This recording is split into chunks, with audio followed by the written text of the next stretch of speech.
Good morning and welcome to Unity Way Church. We are so happy that you have joined us this morning, and we know you're going to have a wonderful Sunday.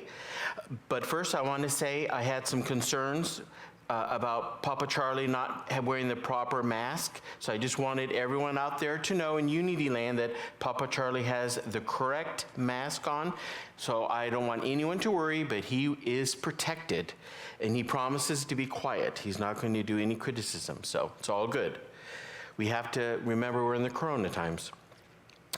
The opening affirmation for this morning is from Daily Word from 1933, and it is, "The operation of God as law keeps our life in perfect order." So let's just breathe into that truth, the operation of God's law. Let us know right here and right now that we are protected, that we are safe, that we are right where we are supposed to be. And as we breathe into that truth, we know and affirm there is only one presence and one power, God, the good, the omnipotent. And as we move forward through this service, may we feel that presence of Spirit living in us and as us. And may we truly bask in that energy, knowing that we are the Christ, that we are protected, again, in all that we do. And if you agree with me with that powerful truth, I invite you to join with me, please, in our prayer that we use here at church, which is, "Thank you, God, and so it is, amen." The daily word for today is release. And before we go into the daily word, I'd like to just create a vortex of energy right here in the sanctuary and where you are presently. And in this vortex of ether energy, I want to connect up and be in perfect alignment. And I also want to connect up with silent unity back at Unity Village, where someone is holding that high watch. Someone who is answering the phone or answering a letter, someone who is there to receive prayer when someone is asking for it. And so as we know in the fourth dimension, there is here and here is there.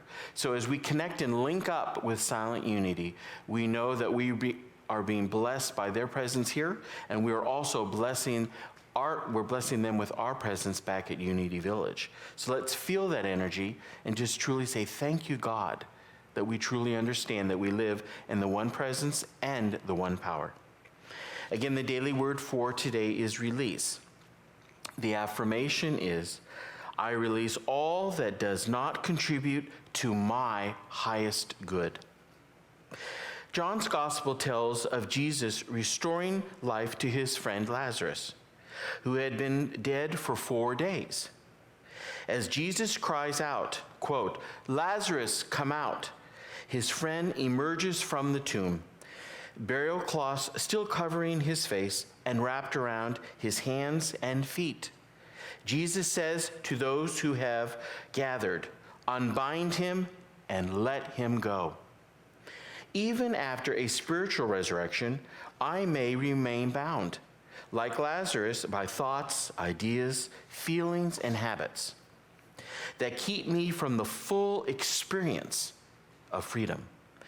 Through my divine power of elimination, I release negative feelings, dissolve air thoughts, and dissolve all that is not like my divine nature. I free myself from habits and actions that do not serve my highest good. I am no longer bound. I am free. And from the Gospel of John, chapter 11, verse 44. The dead man came out, his hands and feet with strips of cloth, and his face wrapped in cloth. Jesus said to them, "Unbind him and let him go." What a powerful thought. And if you'd please join with me in our affirmation, which is, "I release all that does not contribute to my highest good."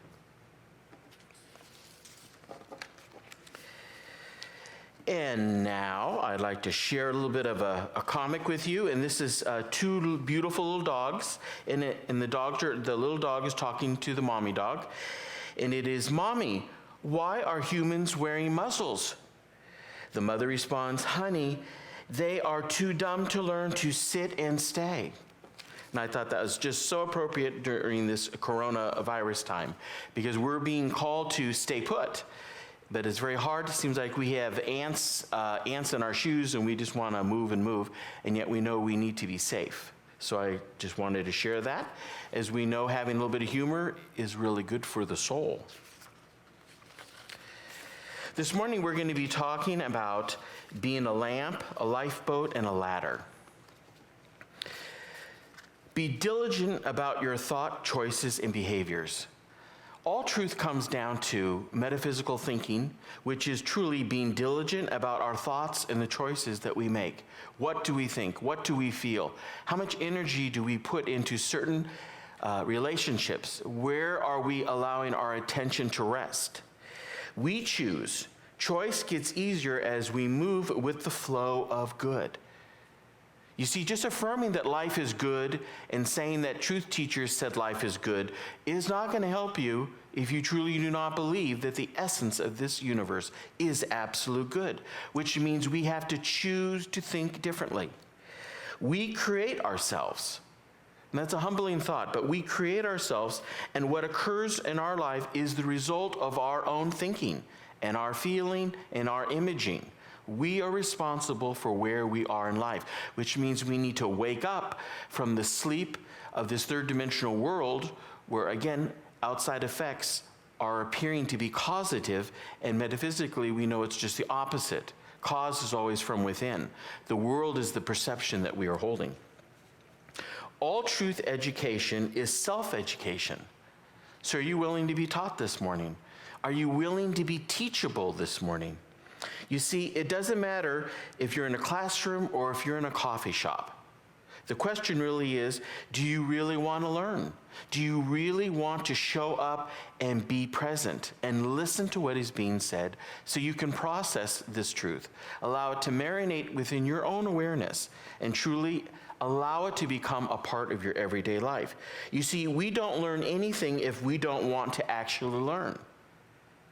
How many times have we been told many things, and yet if we truly do not want to be teachable and we truly do not want to listen, we're not going to listen. It's a very humbling thought, but it's a powerful truth that we need to hold on to. I'd like to share a thought from Rumi. Be a lamp, a lifeboat, a ladder. Help someone's soul heal. Walk out of your house like a shepherd. And we know the great Sufi poet, which Rumi is, he always filled his words with deep, deep metaphysical and mystical wisdom. To be a lamp means to be available to the light.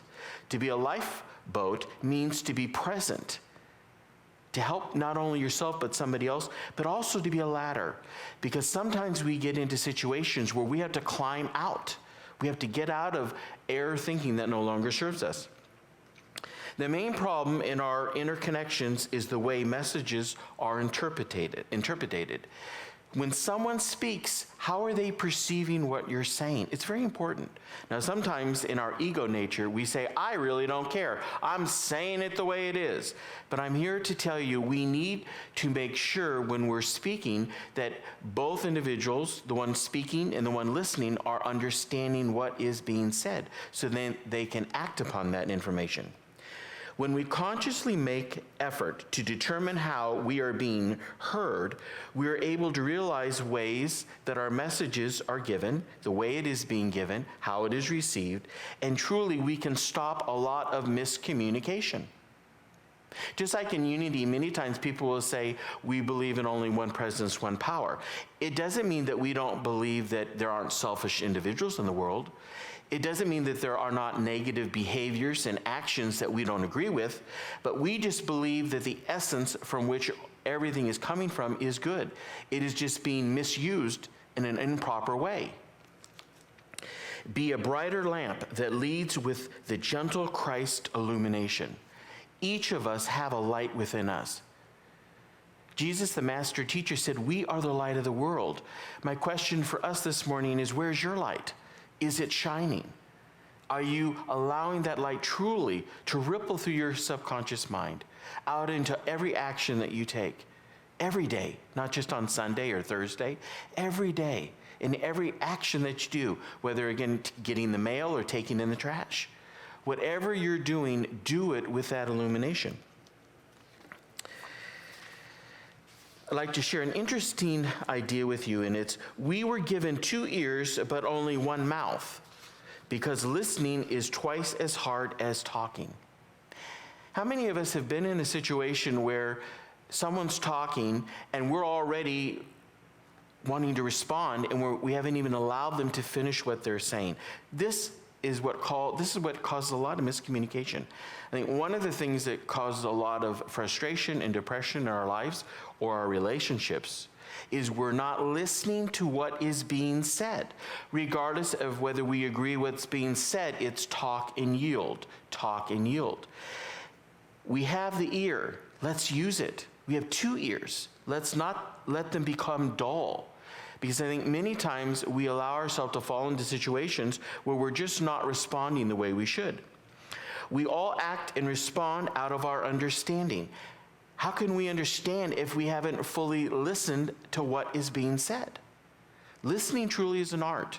It's not just talking, it's talking and listening. That is how we learn. That is how we go deeper in our understanding, not only in life, but of deeper understanding of true metaphysics. With active listening, which I'm calling this, the communication link is clarified and we can catch it, the misunderstanding, before it happens. So again, are you an active listener? As the Christ, you are called to be an active listener. You're called to be present. Do you perform one selfless act every day? In the life energy we get, what we put out. You see, when we're engaged in a conversation and we're not allowing other people to express where they're coming from or how they feel, they're not going to feel that they're being heard. And when people are not feeling that they're being heard, that's usually when a lot of frustrations really start bubbling up. So again, to be an active listener is to really be a person who's willing to listen. And that doesn't mean you have to necessarily agree with everything that's being said, but you give them the respect. You give them the Christ respect to listen to what they're saying. I promise it can be an extremely rewarding experience if we truly allow ourselves to be active listeners. Active listening truly is a key to understanding metaphysics. T.J. Shelton was an early New Thought teacher, contemporary of the Fillmores, and actually had a healing ministry also. And T.J. Shelton shares with us this truth. You can't get away from yourself. So make peace with yourself, and you are at peace with all the universe. If you're not at peace with yourself, and you do truly know who you are, you're going to show up differently. You see, because if you're not at peace with yourself, you can't give peace to anyone else around you. And again, that comes back to being an active listener. You can't get away from yourself. You are divine. You can play roles in life that are not divine, but that doesn't mean that you still are not the Christ. That still does not mean you are who you have come to be during this incarnation. So let's accept ourselves. Especially since we just experienced that Resurrection Sunday a couple Sundays ago, let us accept a higher understanding of who we are. Let us strive to overcome. Let us strive to go deeper into who we truly can be. There is a real distinction, again, between hearing words and listening for a message. How many times in class people will say, well, I've read Lessons in Truth, and I've read Christian Healing, and I've read Atom Smashing Power of the Mind, and I've read Greg Braden, and I've read Louise Hay, but here's the deal. Have you listened to the message that was presented? See, truth is not really about filling in the blank like a crossword puzzle or something like that, or a test. It's not so much to even know what the word is or the idea, it's to be the idea and allow that energy of that, what you're talking about, to truly become a part of our everyday consciousness. So this way, we're not just hearing words, but we're understanding the truth message. And the deeper we go into metaphysics, that is how we truly appreciate the power of being divine, of being a repeatable Christ. By effective listening, which I call having the Christ ear, we understand what the person is thinking or feeling, and from that person's life perspective. Do you have empathy? One of the reasons why Jesus was a master teacher is he had empathy. He was there. He was present when he was talking to people.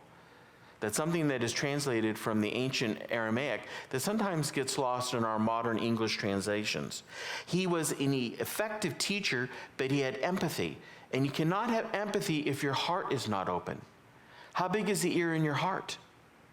How big are the ears within your soul to really be present for other people? To love them where they are on their journey, regardless, again, if they agree with where you are on your journey. Everyone is unfolding according to their own pattern. So again, we need to be a reachable heart. Is your heart reachable this morning? I pray so. You need to be a lifeboat filled. That lifeboat truly is a consciousness of the ideas and thoughts that can take you across the stormy waters of a situation or consciousness to the other side. And we can, in that process, find true, gentle love, a supple love, a love that is truly unconditional. So again, be a reachable heart, a filled lifeboat with a supple, genuine love. That's what it means to be a master teacher. That's what it meant to Jesus. So the question is really, what does it mean for us this morning? I'd like to share a little parable with you, and it's called The Fox and the Grapes. One afternoon, a fox was walking through the forest and spotted a bunch of lush grapes hanging from over a high branch. "Just the thing to quench my thirst," the fox said. Taking a few steps back, the fox jumped, and he kept missing the hanging grapes over and over again. Again, the fox took a few paces back and tried again to reach for these beautiful, beautiful grapes. Finally, giving up, the fox turned up his nose and said, "They're probably sour anyway," and the fox walked away. See, here's the moral of that story. It's easy to despise what we can't have or attain right away. We don't need to rush into everything. Why are we always in a rush? Rush. There's a time and there's a speed that we should be moving, but when we're moving too quickly, we're not really effectively showing up as we should in the moment. So again, why are we rushing through our life? Just like even with this coronavirus situation. We can't wait till all the things are lifted and we can go back to our, quote, old way of living. Let us be in the moment. Let's see the blessings in slowing down. Being in the house, going in your yard, going outside and seeing the clouds or the trees or spring and all the blossoms around where you live when you're outside. Let's take a deep breath and let's listen to the silence and truly the magnificence of the earth in which we live. Because the earth is always giving off a vibrational signal, but again, we're too busy not listening. We don't need to get the desired outcome on the first attempt. I think many times in our lives, if we don't do it the first time, then we're depressed or we get very frustrated. It takes time. It takes practice. No one becomes a great pianist by just taking piano lessons a couple times. No one becomes a great athlete just because they ran around a track a couple times. Things take time to marinate within us, to change old behavior patterns that no longer serve us. On this journey of metaphysics, when we awaken to our divinity, there's a lot of past programming in our life that we need to work through, let go. But we have to acknowledge a lot of those feelings, let them come up, strain out the things that no longer serve us, and move on. We call that forgiveness, and it truly works miracles. Our progress doesn't need to be on the timetable of others around us. How many times have you been on a task and you see other people getting done quicker or other people doing it a little bit slower? Let's find our own soul rhythm. Let's listen to our own internal understanding, that lighthouse within us, that illumination, that we are where we're supposed to be. And let us go with that flow. That's truly what it is to be in the flow. We don't need to sprint when we're running a marathon. You see, life is not really a marathon unless we want it to be. And if you're going to run a marathon, you need to be prepared. You just don't get out of your car and start running. Again, are you spending time now listening? Are you spending time being present where you are? Life has something to say to you. The soul force within you has something to say to each and every one of us. about what we desire, how we feel, about our health, about our prosperity, about our family. But we have to be willing to listen with clear ears. We have to be willing to be illuminated. We need to be willing to be teachable again. Our life truly responds, and it is truly our response to our situation. Again, are we reacting? So many of us spend time just reacting to life instead of living it and responding accordingly as we travel through life. The key is life happens. So for us, if life happens in our own consciousness, are we willing to be engaged? Are we willing to find the lighthouse within us? Are we willing to find a boat that we can row to the other side?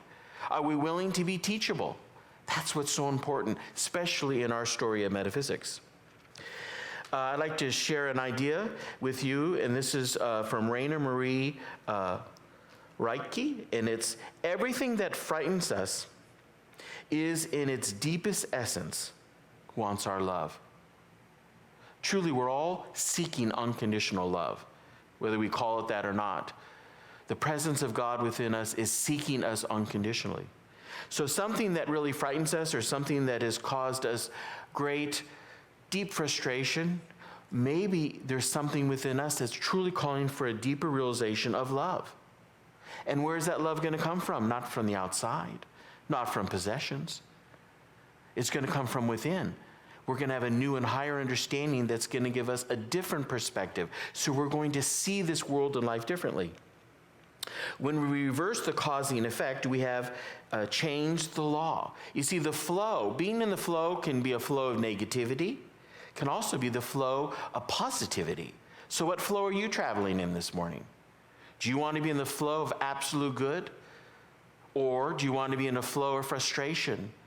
Do you want to be in the flow of somebody nagging? And sometimes we nag at ourselves. We need to let that go.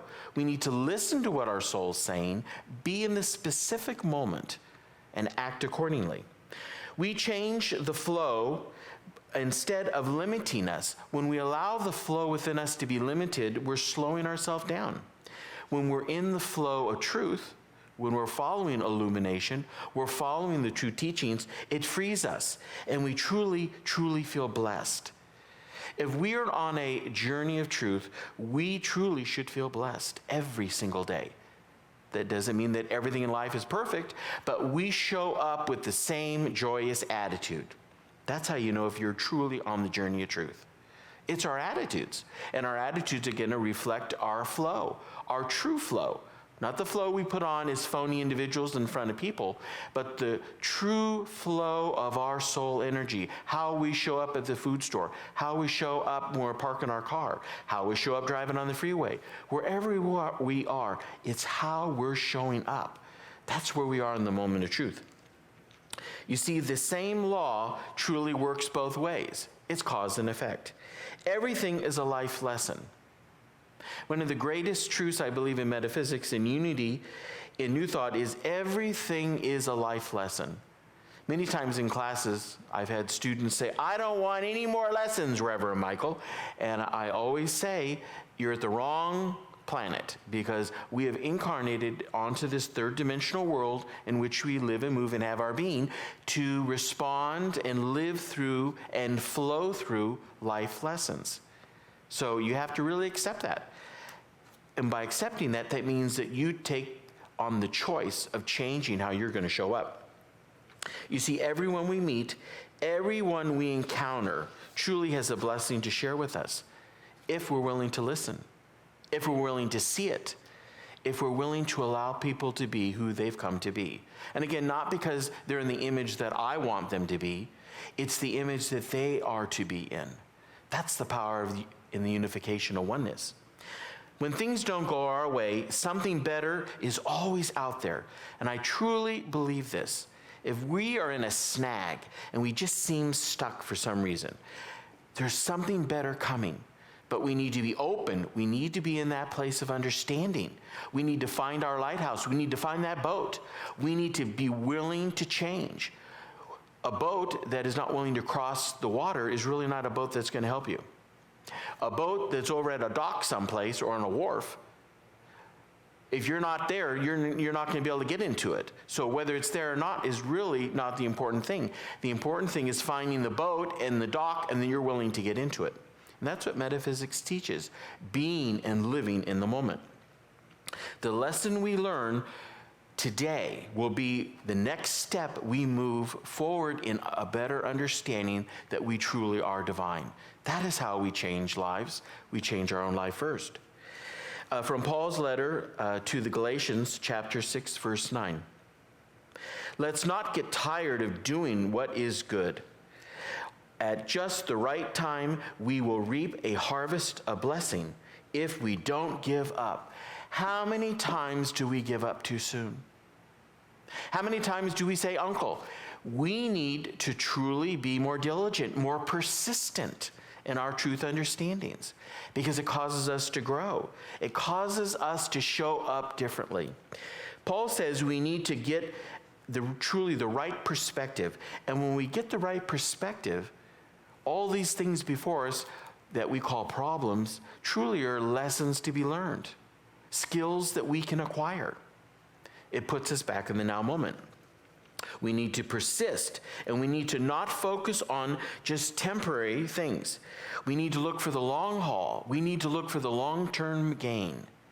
Again, if you're a good athlete, just doing your pre-running or your pre-calisthenics or whatever you're going to do before you do your warm-up and stuff, you're going to have to keep on doing that more than once. Just like a good golf game. Anyone who's having trouble with a golf game, they always go back to the basics. In baseball, how many times have you heard they went back to the batter's cage? You keep going over the principles, and in truth, those principles are one power, one presence, one life, one substance, and also the divine ideas that make up our 12 powers. So again, we need to be persistent and focus on the goal.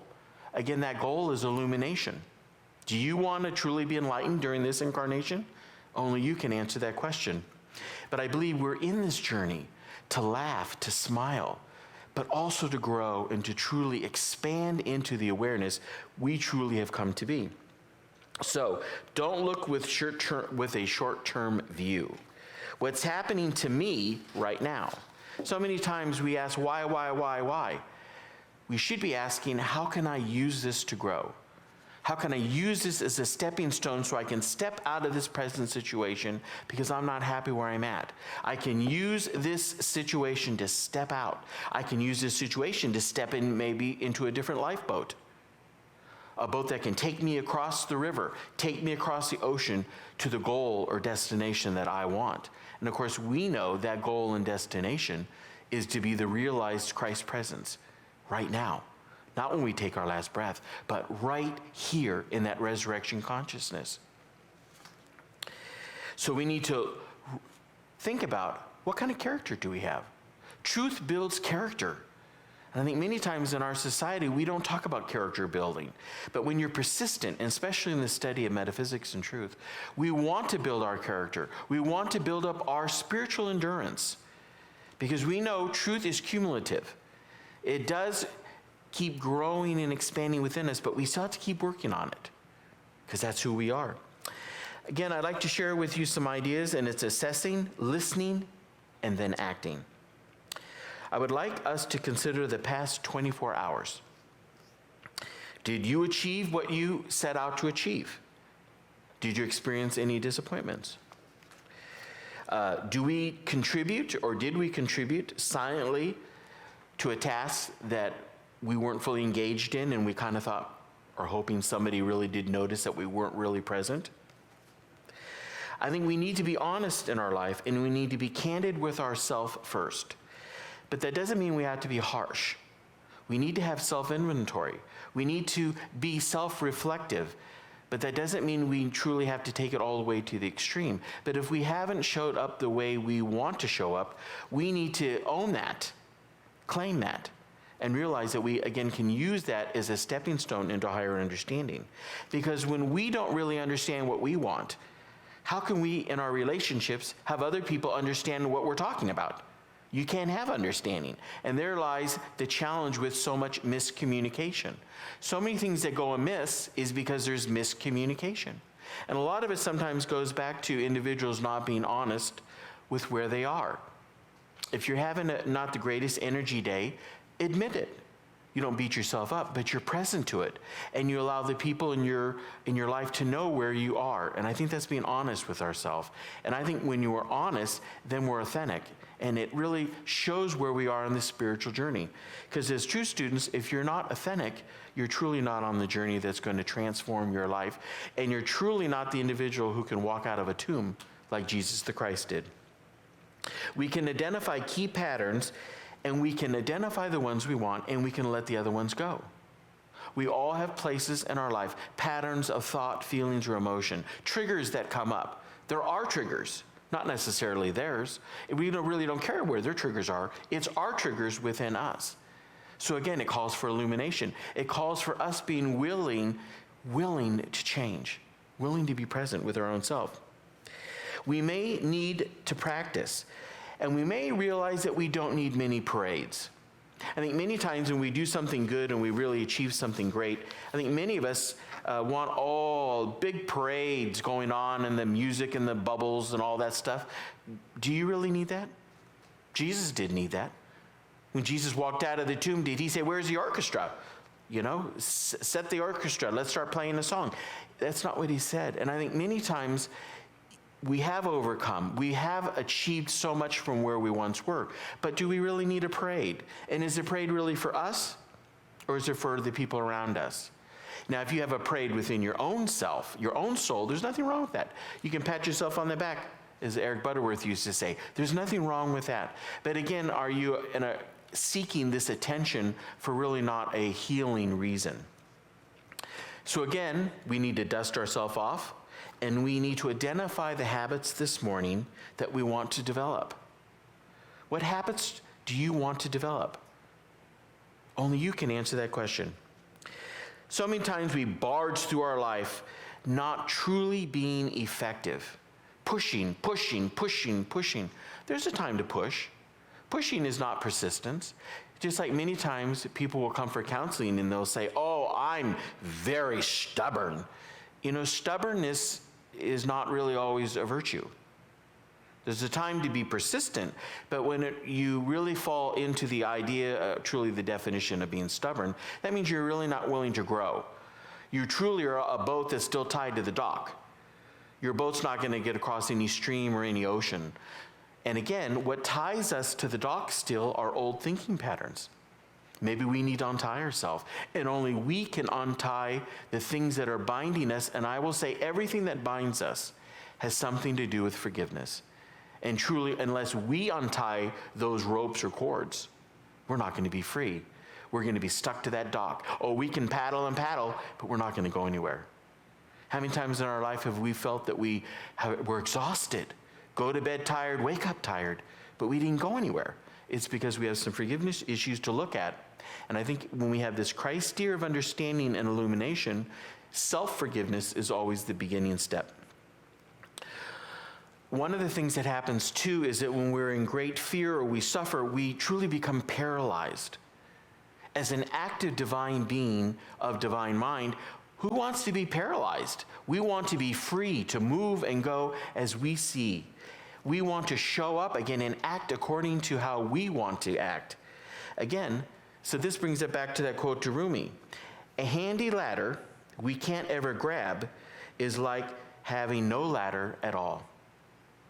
See, sometimes we need a ladder to crawl out of situations, to climb out into a higher vibration, to get out of a situation, relationship, whatever our story is that we keep telling ourselves. But if you have a ladder that you can't get at when you need it, what's the use of having it? Just to say you have it in the garage? And I really like this. Truth is a ladder that allows us to uplift ourselves in consciousness. But it's when you need it. It's like I was saying with this coronavirus.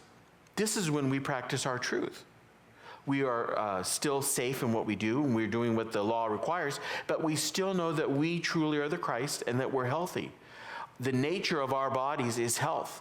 The programming is health. So let's hold that high watch, and let's hold it not only for ourselves, but others. So again, this morning, do you have a ladder that you can get at? Do you have a ladder that you can use? And the question is it your ladder? You see, you can't use other people's ladders. You need to use the ladder that your soul has created, because that is a ladder that's going to get you out. It's going to bring you up into a higher frequency of truth. Charles Fillmore says, apparent evil is the result of ignorance, and when the truth is presented, the error disappears.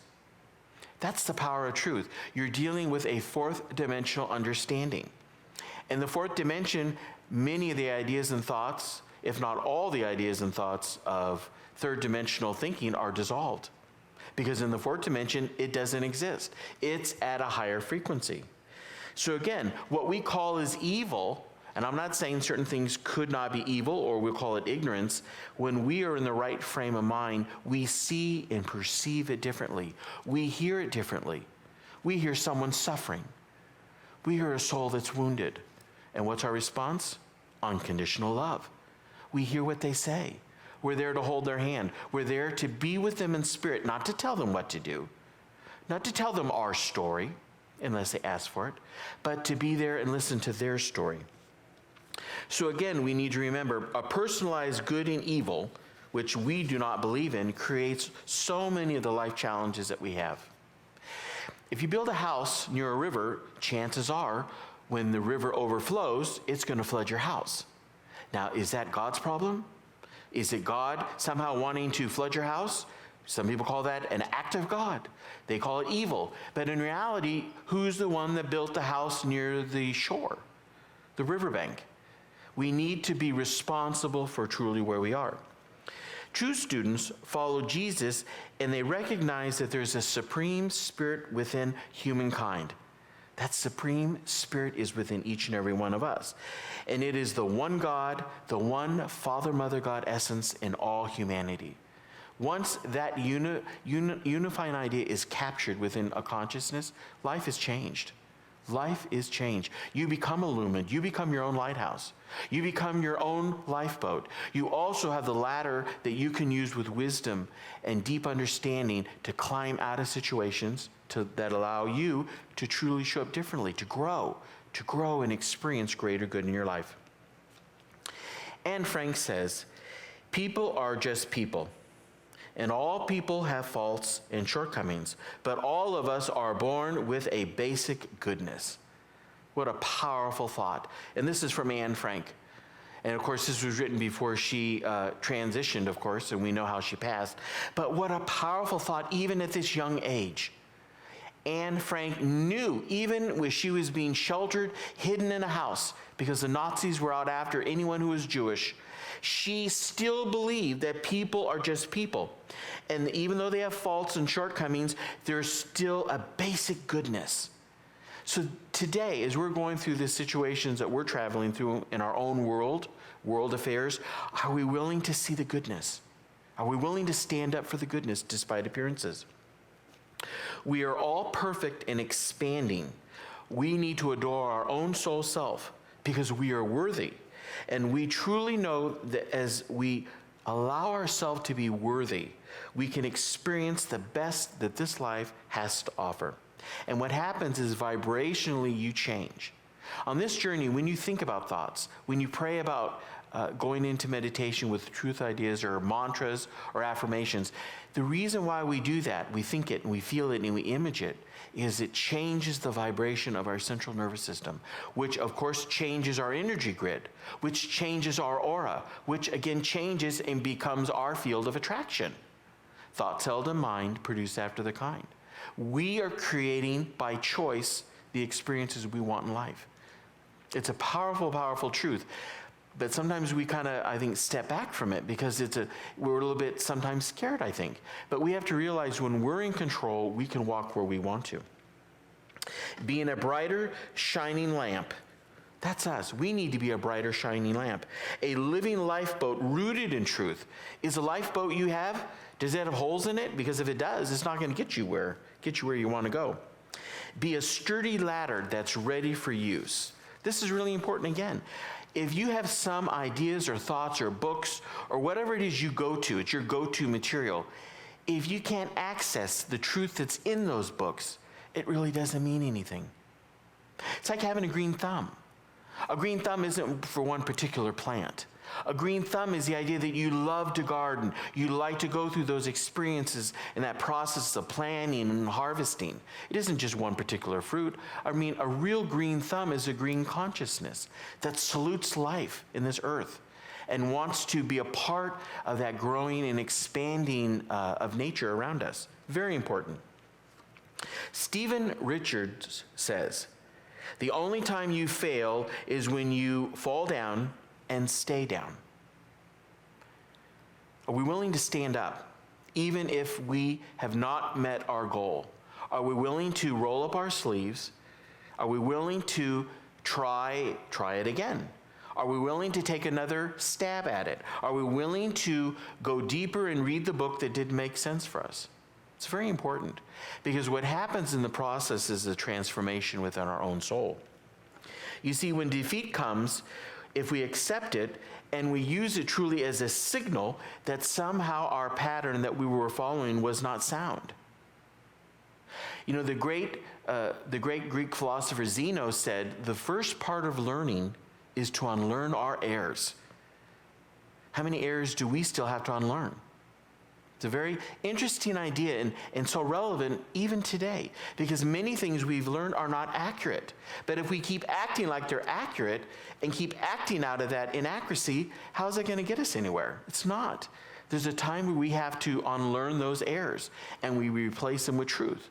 We replace them with principle. We replace them with the Christ understanding that we can have illumination, that we can be a lifeboat, and that we truly have a ladder that we can grab.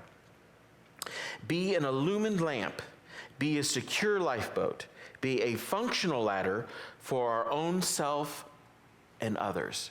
You see, this truth of understanding is something that we share, not always necessarily with words, but it's how we show up. We show up differently. We show up hopefully with unconditioned love. We show up not judgmental. So many people are so judgmental in this world in which we live.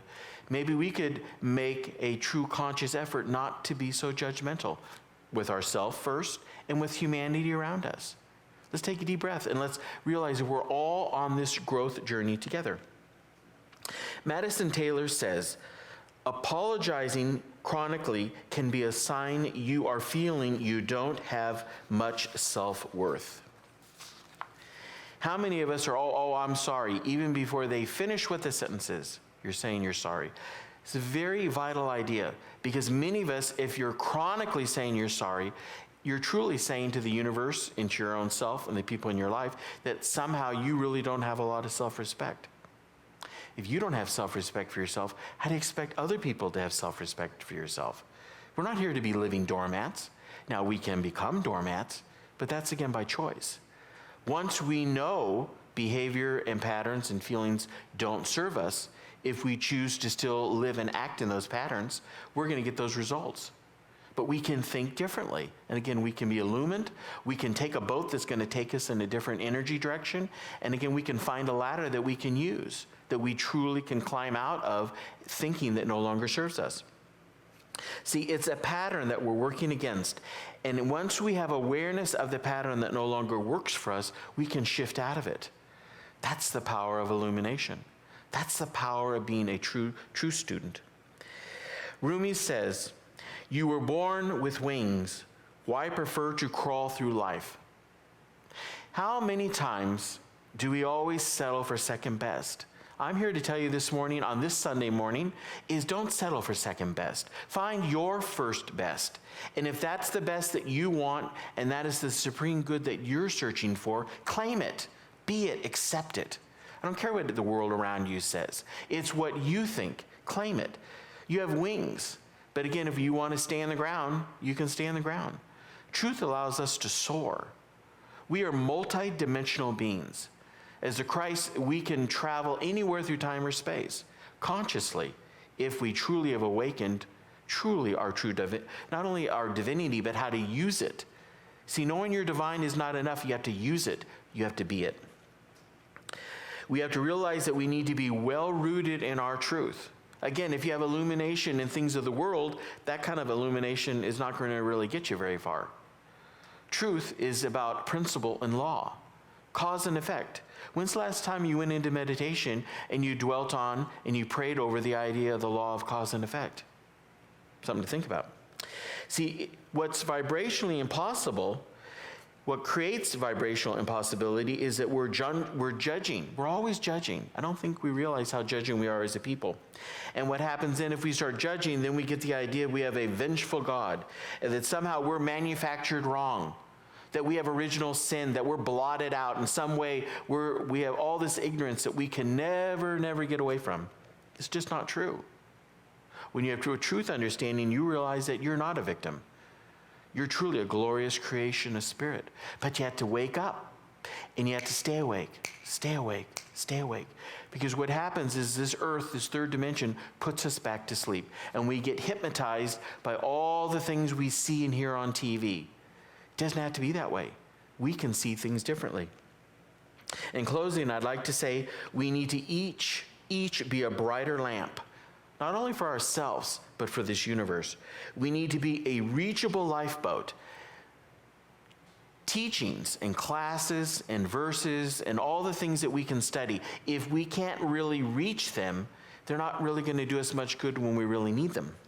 And we need to, again, be a handy ladder. And that handy ladder is a ladder that we choose to create. We choose to climb out of our tough situations by the ideas, the affirmations, and the denials, and how much time we spend in prayer. That's really what a handy ladder is. It's taking what we learn in class, taking what we learn on Sunday, taking what we've learned and experienced through our journey of life, and using those as stepping stones or as the rungs on that ladder to lift us up vibrationally, so we truly can come to be in this incarnation truly as a resurrected soul.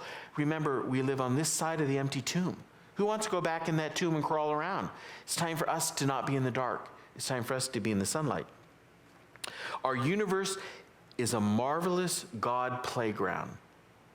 I'd like to invite you this week to think about this universe in which we live is a marvelous God playground. And if you don't want to play in the playground, you can sit in the mud. You can sit on the side.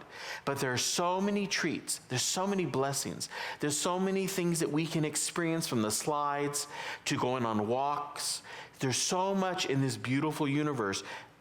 But if we don't realize it's there to be with us, to allow us to expand, we're truly not going to experience truly who we want to be right now and right here.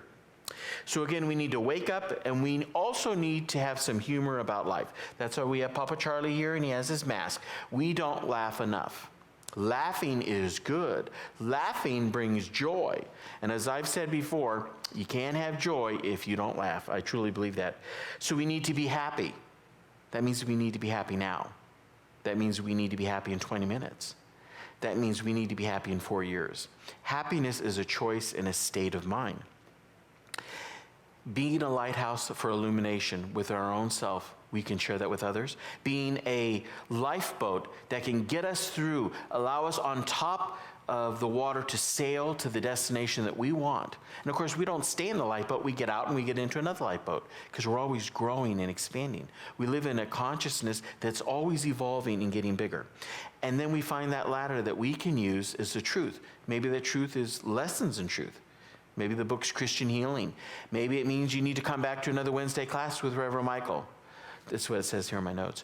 But you can find the truth if you're looking for it, if you have open ears and an open heart. And I'd like to leave you with this one thought, and it's, our only life message is our own life journey. What we say and what we speak is one thing, but we demonstrate the truth that we are by living it. So my last question for all of us this morning is, are you willing to be on the journey? Are you willing to be on a truth journey? Are you willing to stand up and be different? Are you willing to be in the presence of a lighthouse that illuminates souls?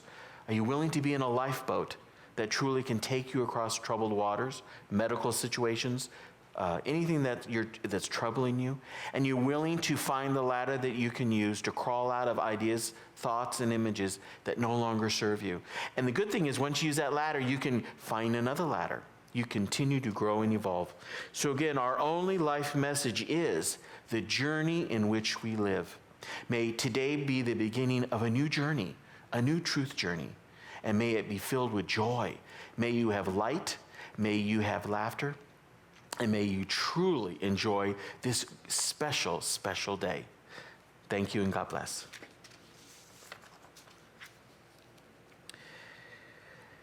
And right now, this is the time in our service where I would like to invite you to take whatever your love offering is, or your gift or your tithe. And I invite you to go to unityway.com, or you can electronically do a donation. Or if you go to our website to unityway.com, it has our physical address too. But I invite you to take whatever your gift may be, because remember, your gift is really energy. Your gift is energy, and it's the energy that you're giving. Your energy signature is going into this gift as it goes through our church here, goes through our unity movement, and it goes out to bless this world, and it comes back to each and every one of us. So I invite you to hold that high watch, to put your energy signature in this gift, and affirm with me our blessing. Divine love through me blesses and multiplies all that I give and all that I receive. And we seal this gift in the power and presence of absolute divine love. And we know it goes forth to do mighty and great things, not only for our own lives, but also for this church, and also for our unity movement, and also to bless this world. And if you believe that truth with me, if you'd please use the affirmation we use here at church, which is, thank you, God, and so it is, amen. And now I'd like to close with our prayer of protection. And again, I'd like to share this prayer not only for our own selves, but really for this whole entire planet. We're going through a time of upheaval. May this prayer bring us back to center.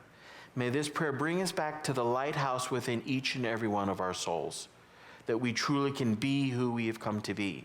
Stand firm in the truth, and knowing that despite appearances, we are blessed, that we are loved, that we are worthy, and we truly are here to have exceptional lives. So if you'd please join with me. The light of God surrounds us. The love of God enfolds us. The power of God protects us. The presence of God watches over us. Wherever we are, God is, and all is well. Have a blessed, blessed Sunday. Thank you, and God bless.